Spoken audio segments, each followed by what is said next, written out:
Okay, so what if I told you that your success in learning a new language is less about memorizing verb charts and way more about your connection to a whole new culture? We're about to dive into a theory that honestly, it completely reframes the whole challenge of language learning. I mean, have you ever been in this situation? You move to a new country, you're literally surrounded by the language 24/7, but it just feels like you're hitting a brick wall. And then you see other people who just seem to pick it up like effortlessly. So what's their secret? What's the hidden factor that's really at play here? Well, way back in the 1970s, a scholar named John Schumann, he came up with a pretty powerful answer. He called it the Acculturation Model.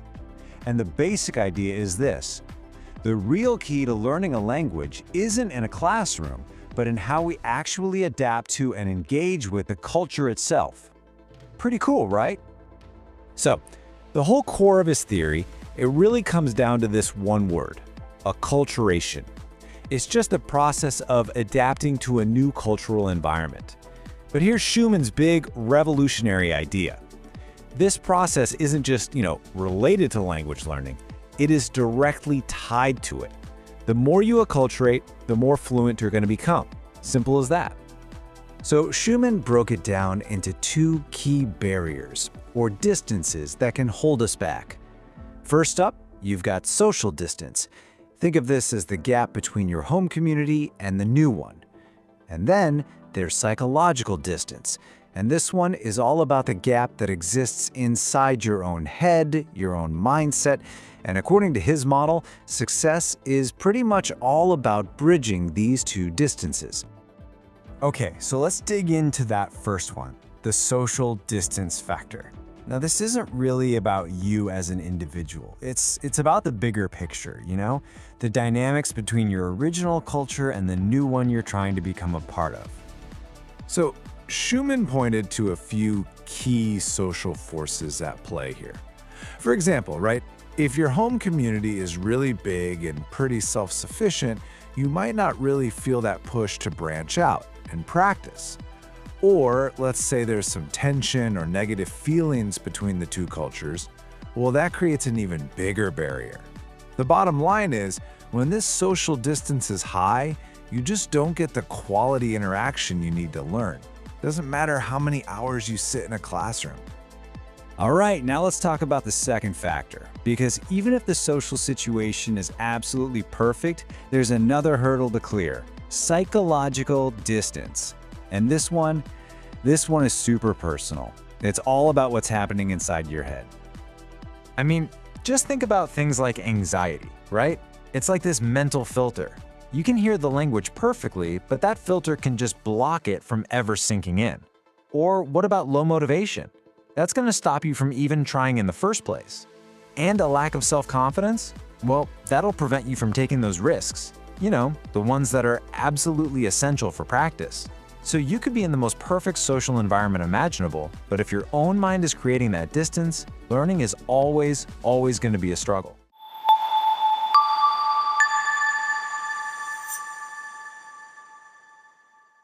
Now look, this model is a fantastic way to understand the big picture of language learning. It really is. But, and this is a big but, it's important to know that it's not the complete and final answer. It's not the whole story. And in fact, by the early 1980s, a lot of researchers started to move on from Schumann's model. So why? Well, because while it was great at predicting who might be successful, it had this one major blind spot. It just couldn't explain the how. So here's the core issue. The model, as one critic famously put it, it just does not provide any explanation or insight into the internal processes of learning. It couldn't explain the real nitty-gritty stuff like, why do we learn certain grammar rules before others? What are the mental gymnastics we do to form a sentence? So yeah, it was great for explaining the conditions for success, but not the actual process of learning. Okay, so you might be thinking, why are we talking about a theory from the 70s? Why does this still matter to you, right now? Well, because it gives us a super powerful framework for action. It shows us exactly where we should focus our energy. And it's not always in the textbooks. So here's the trick. Instead of seeing these distances as these giant fixed walls, think of them as levers. Levers that you can actually pull. Want to shrink your social distance? Get specific. Don't just try to make friends. Go join a local hiking group. Take a cooking class that's taught in the native language. Find a language exchange partner who loves the same movies you do. And to close that psychological distance, you got to manage your own mindset. Feeling anxious? Try writing out a little script for simple stuff, like ordering coffee. Need to boost your motivation? Set a tiny, totally achievable goal, like having just one 3-minute conversation a day. See? You have so much more control over this stuff than you probably think. So, I want to leave you with this final thought. As you go on your own language journey, ask yourself this question, honestly. Is your biggest barrier really in the textbook, or is it in the community? Are you struggling with verb conjugations, or are you struggling to connect? Because when you really think about it, Schumann's model suggests that solving that second problem, well, that might just be the real key to mastering the first. So, if you like videos like this, make sure you subscribe to our channel, hit the bell icon to get notified every time we post a new video, and share this video with your classmates, teachers, and friends. Thank you all for your input. Let's keep this process efficient and on track.